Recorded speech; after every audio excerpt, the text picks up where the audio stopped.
12월 22일 월요일. 다시 일어선 조정 선수. 2015년 8월 비무장지대에서 발생한 지뢰 폭발로 하재헌 중사는 두 다리를 잃었습니다.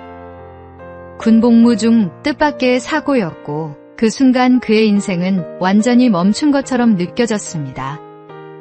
절망과 분노, 상실감이 하루에도 몇 번씩 교차했습니다.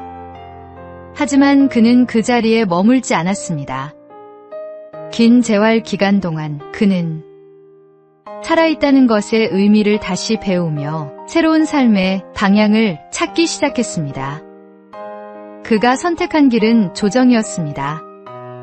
두 팔로 노를 젓는 단순한 동작 속에서 그는 다시 자유를 느꼈고 포기했던 꿈을 조금씩 되찾았습니다. 몇 년 뒤 그는 장애인 조정 국가대표로 선발되었습니다. 물 위에서 노를 젓는 그의 모습은 패배하지 않는 사람의 상징이 되었습니다. 그는 자신이 잃은 것보다 남겨진 것을 바라보며 삶을 새롭게 써내려가고 있습니다. 우리의 인생에도 예기치 못한 사고와 고통이 찾아옵니다. 그러나 하나님은 그 절망의 순간에도 여전히 일하고 계십니다. 넘어진 자리를 부끄러워하지 말고 그 자리에서 다시 일어서는 믿음을 가지십시오. 하나님은 바로 그때 우리 안에서 새 힘을 일으키십니다. 오늘의 말씀. 의인은 7번 넘어질지라도 다시 일어나려니와 악인은 재앙으로 말미암아 엎드러지느니라. 오늘의 만나. 하나님께서는 우리가 넘어진 곳에서 새로운 시작을 허락하십니다. 오늘도 주님의 힘으로 한 걸음 더 나아가십시오.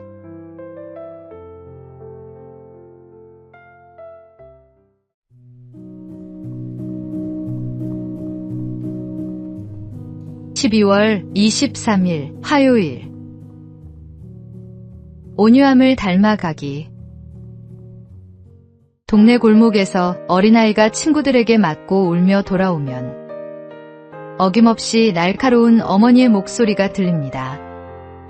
이 바보야, 또 맞고 왔어? 나가서 때리고 와.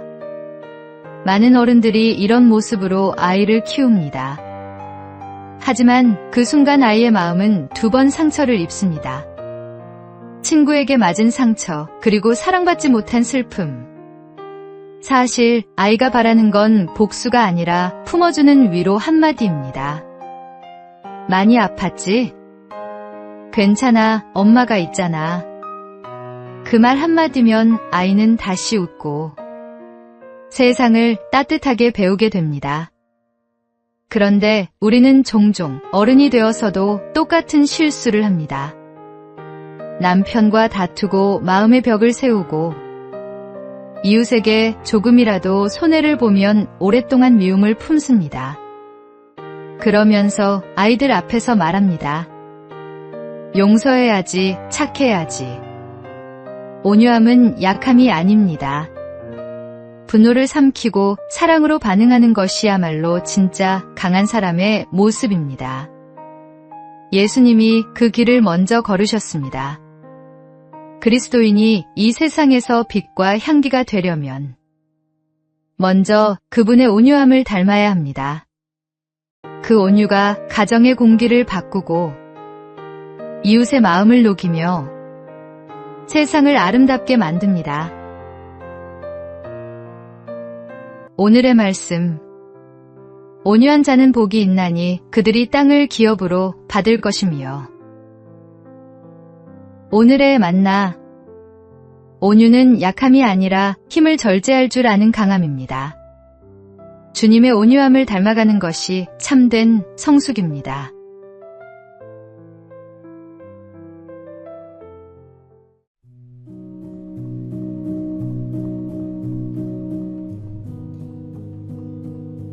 (12월 24일) 수요일. 크리스마스실의 기적. 덴마크의 한 작은 마을. 아이나 호보엘이라는 우체국 직원이 있었습니다. 그는 마을의 결핵요양원이 재정난으로 문을 닫게 될 위기에 처했다는 소식을 듣고 마음이 아팠습니다. 이대로 두면 그곳의 환자들은 어떻게 될까? 그는 밤새 고민을 거듭하다가 한 가지 아이디어를 떠올렸습니다. 우표처럼 생긴 작은 실을 만들어 팔면 어떨까? 사람들이 부담 없이 살 수 있고 그 돈으로 환자들을 도울 수 있을 거야. 그는 직접 정부에 제안했고 그렇게 해서 세계 최초의 크리스마스 실이 탄생했습니다. 사람들은 기쁜 마음으로 실을 사서 성탄 카드에 붙였고 그 따뜻한 마음들이 모여 요양원은 다시 문을 열 수 있었습니다. 그 후로 덴마크는 결핵 사망률이 세계에서 가장 낮은 나라가 되었습니다. 작은 사랑의 실천이 한 나라의 역사를 바꾸었습니다. 사랑은 크기가 아니라 마음의 방향에서 시작됩니다. 다가오는 성탄절. 하나님이 주신 사랑을 한 장의 카드, 한마디의 위로, 한 번의 나눔으로 전해보십시오. 그것이 주님께 드리는 가장 아름다운 선물이 될 것입니다. 오늘의 말씀. 내 이웃을 내 자신과 같이 사랑하라 하신 것이라. 이보다 더 큰 계명이 없느니라. 오늘의 만나. 작은 실천이 세상을 바꿉니다. 당신의 작은 나눔이 누군가에게는 생명의 빛이 됩니다.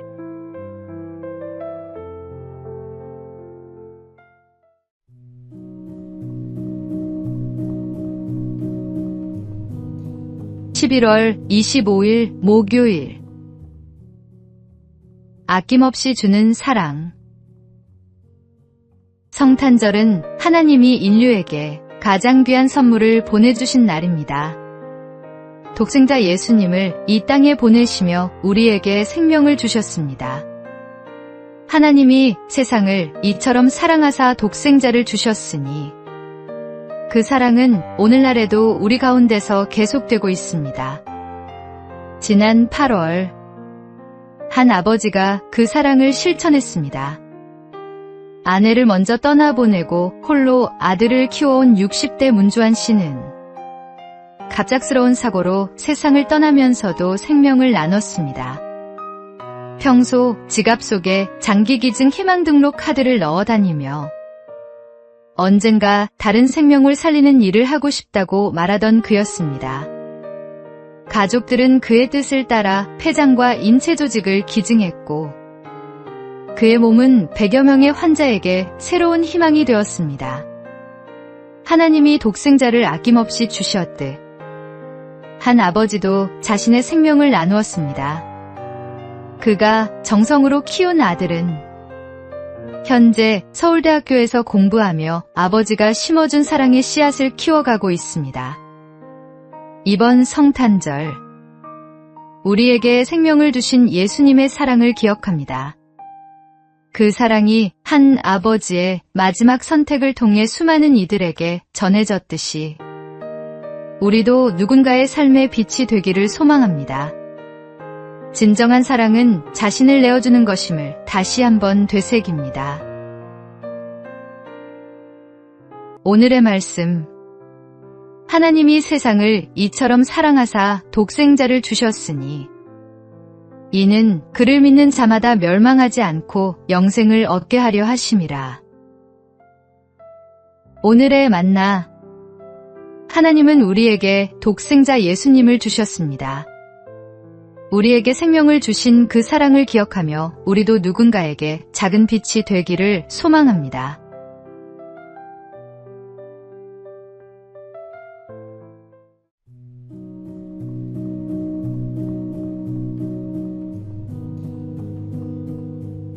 (12월 26일) 금요일.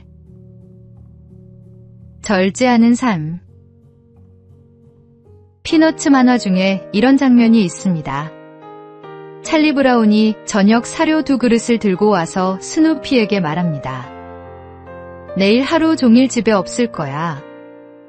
그래서 내일 먹을 것도 함께 준비했으니까 한 그릇만 먹고 다른 한 그릇은 내일까지 남겨두는 거야. 스누피는 고개를 끄덕이며 첫 번째 그릇을 깨끗이 비웠습니다. 그러나 지붕 위에 누워 잠시 눈을 감자 눈앞에 자꾸만 그 남은 한 그릇이 아른거렸습니다. 결국 그는 유혹을 이기지 못하고 남은 음식까지 개걸스럽게 먹어치웠습니다. 그리고 만족스러운 얼굴로 이렇게 중얼거렸습니다. 먹고 나니 기분이 좋군. 만약 아직도 내일이 오지 않았다면 그땐 나 자신이 싫었을 거야. 우리 시대는 오늘을 즐겨라라는 말이 너무도 자연스럽게 들리는 세상입니다.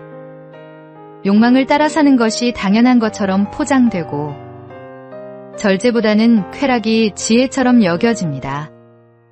하지만 주님은 우리에게 이렇게 말씀하십니다. 누구든지 나를 따라오려거든 자기를 부인하고 자기 십자가를 지고 나를 따를 것이니라. 진짜 자유는 하고 싶은 대로 사는 데 있지 않습니다. 죄를 합리화하는 자유는 결국 스스로를 묶는 사슬이 됩니다. 그리스도 안에서 자기를 다스리는 삶, 그 안에서 누리는 평안이야말로 참된 쉼이며 진정한 자유입니다. 오늘의 말씀, 예수께서 제자들에게 이르시되 누구든지 나를 따라오려거든 자기를 부인하고 자기 십자가를 지고 나를 따를 것이니라. 오늘의 만나, 절제는 자유를 빼앗는 것이 아니라 진정한 자유를 주는 것입니다. 주님 안에서 자기를 다스리는 삶을 살아가십시오.